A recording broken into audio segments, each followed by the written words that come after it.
This is Restart by Gordon Korman, published by Scholastic. We're on chapter 20, and it's entitled Brendan Espinoza. Leaf Man wasn't the hit I was hoping for, even though it got a lot of YouTube views. For something to go viral, it has to reach a kind of critical mass, where suddenly everybody is talking about it. Poor Leaf Man just didn't have enough legs for that. The bummer is, as great as it was, Leaf Man sets me back big time with Kimberly. She's still nice to me, but it might be that she feels sorry for me because she thinks I'm crazy. I'm coming to the conclusion that our senses of humor aren't very compatible. That doesn't mean we aren't compatible, just that we probably won't like the same books, TV shows, movies, that kind of stuff. Besides, she's still totally moon-faced over Chase, so compatibility isn't really an issue right now. The fact that she barely even notices me, that's an issue. Anyway, I've got an idea for a new video, and this one's going to knock her socks off. It doesn't depend so much on humor as creativity and special effects. It's called One Man Band. Picture this, the Hiawassee Music Room. The camera films me pretending to play every instrument in the orchestra in front of a green screen. Then I use the video editing program to superimpose those images onto the various seats on the band risers until I've got a whole orchestra, and they're all me. Presto, one-man band. Joel helps me reserve the room for Thursday after school. The music department is so thrilled to have their star back that Miss Gilbride would have promised him her firstborn child. Besides, he's known to be a good kid. It's not like he's going to trash the risers or anything like that. Unfortunately, Chase isn't available to work the camera. He has to take a social studies test he missed due to a follow-up appointment with his falling-off-the-roof doctor. This might be a blessing in disguise because, A, Joel volunteers to fill in, and he's a pretty good cameraman, and B, Mrs. Gilbride wouldn't let Chase anywhere near her instruments, amnesia or no. She's still mourning that piano like it was donated to the school by Beethoven himself. And also, C, Kimberly is always a little distracted when Chase is around. Maybe that's why she didn't get the humor in Leaf Man. Now with Chase away writing that test, she'll be able to concentrate on me. I want to rent a tuxedo, since those orchestra guys really put on the Ritz. My mom won't spring for it, though, so I do the best I can. I take the light gray suit I wore to this kid's bar mitzvah and paint it with shoe polish. My white shirt has a bit of a stripe in it, but I'm pretty sure it won't show up on camera. There'll be a lot of me, but luckily we're all pretty small.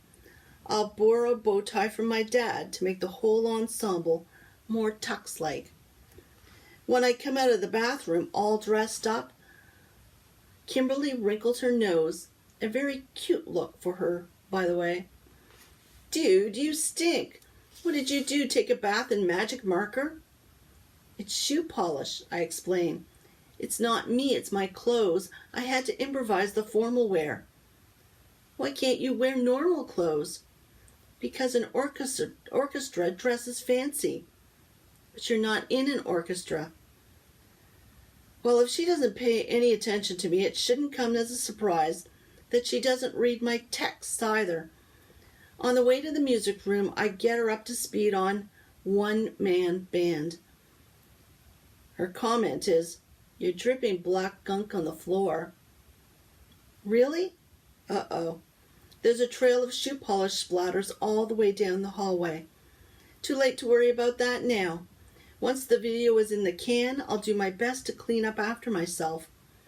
I think rubbing alcohol works on that stuff, or maybe nail polish remover. Joel is waiting for us inside the music room. He's already put up the video club's green screen and set out all the instruments we're going to need. The flip cam is mounted atop a tripod. Another reason why we don't need Chase's steady hand. Joel's got some extra lights plugged in with a spaghetti of power cords. We're ready to roll. For music, I've chosen a full orchestral version of For He's a Jolly Good Fellow, performed furiously in triple time. I add that in during the editing stage, but I play it on my phone during filming, so I'll have the timing right when I'm doing my thing with the instruments. It's not such a big deal with the small stuff. Trumpet, clarinet, sax, flute, piccolo. But for the violin and the string family, it's important that my bow should be moving to the right tempo. That goes double for the trombone, the kettle drums, and especially the cymbals. If I go crash, then there better be a real crash. I know this song, Kimberly comments after the music has been playing in an endless loop for at least 20 minutes of shooting. How come you picked such a lousy song? We're in the home stretch. Bassoon, French horn, and tuba. The tuba is last. I stare at it. It's the marching band kind where you climb into the middle of it and it's all around your body like a python. Wait a minute, I protest. Where's the regular one? Dented, Joel replies. Somebody dropped it down the stairs and it's out getting fixed. So it's this one or nothing. Well, you can't have an orchestra without a tuba. I squirm in and struggle to my feet. I swear the thing weighs more than I do. I'm no Hercules, but the kid who plays this in the marching band is a 4'8" 6th grade girl. How does she lift it, much less have the breath left over to blow into it? Kimberly is regarding me a little dubiously, so I give her my most confident look and announce, piece of cake. It comes out like I'm straining to pass a kidney stone, not the effect I was reaching for. I put my lips to the mouthpiece and nod to Joel to start filming the final shoot. The camera comes on. The double doors are kicked open, and before I can react, a tidal wave of white foam fills my field of vision.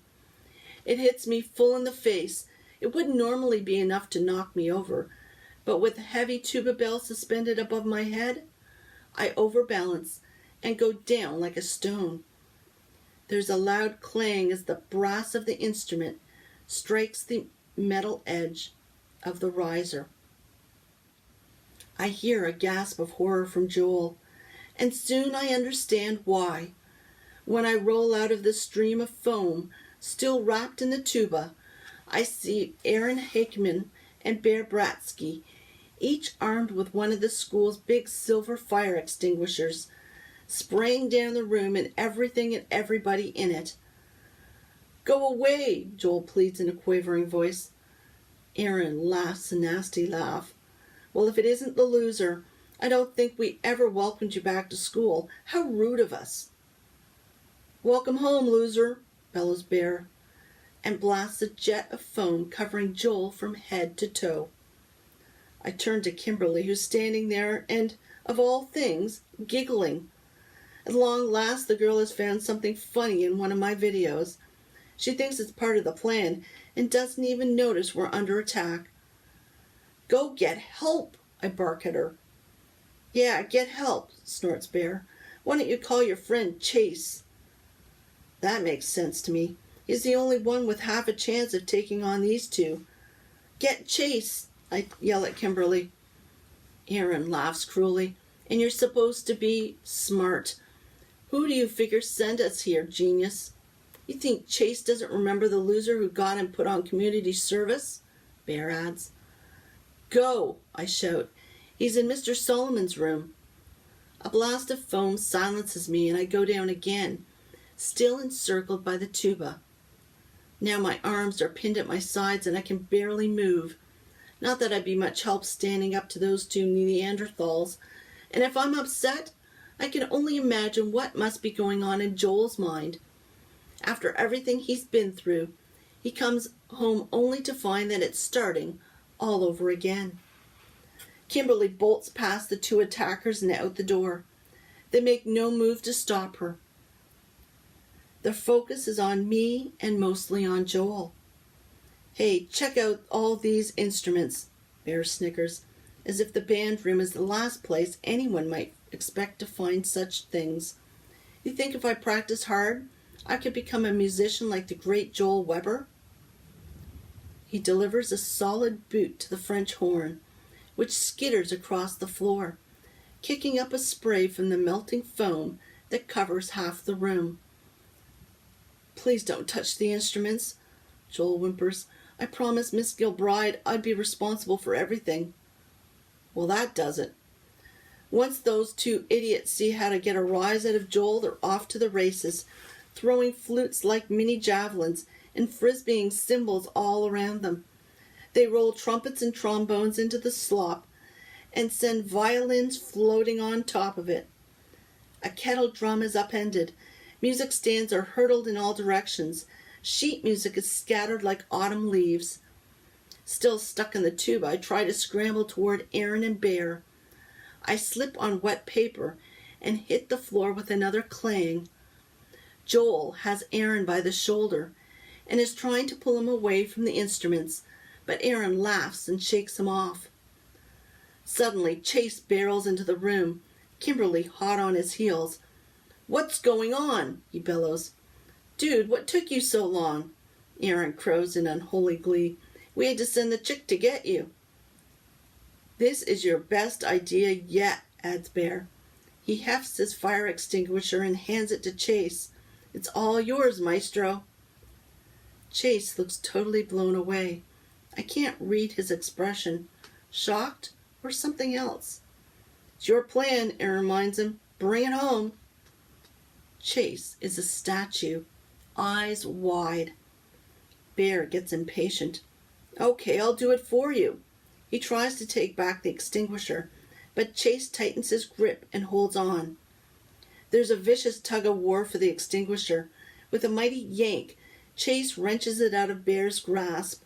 It swings free, just as Joel rises from the floor where Aaron tossed him. With a thud, the heavy metal strikes Joel in the side of the face, and he drops back down into the foam. Agitated voices stand out in the hallway. 6 teachers burst into the music room, Mrs. Gilbride in the lead. What's going on here? She yells, taking in the wreckage all around here.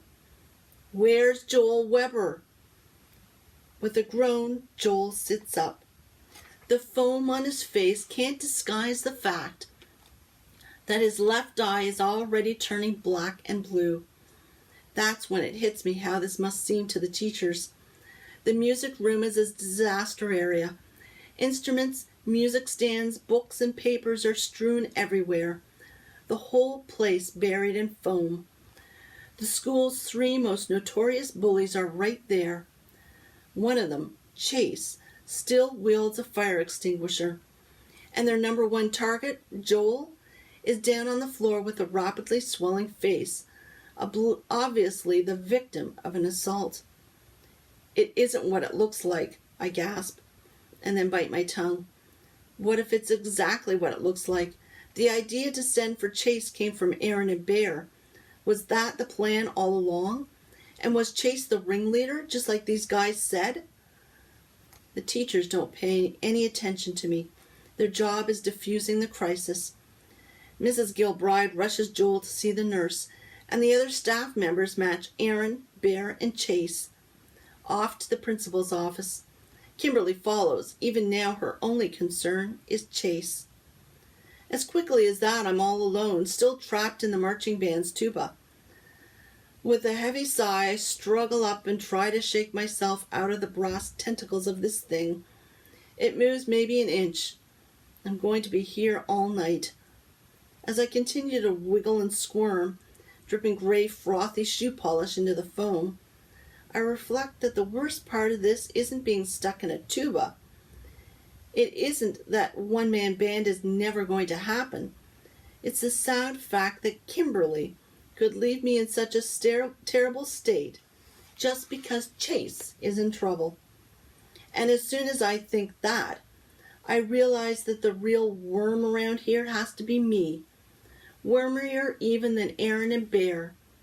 I care more about my love life than the fact that my friend Chase might not be my friend after all. It isn't true, I scold myself. Chase used to be like that, but not anymore. Then there's the evidence of my own eyes and ears. The trashed band room. Another attack on poor Joel. Chase right alongside his old wrecking crew, delivering the final blow. I sit down on the edge of the riser and hang my head, too depressed to wriggle any more. The sound of wet sneakers swishing on the slop jolts me awake out of my melancholy. I look up to see Kimberly standing over me. She says, "I thought you might need some help getting out of that thing." My heart soars.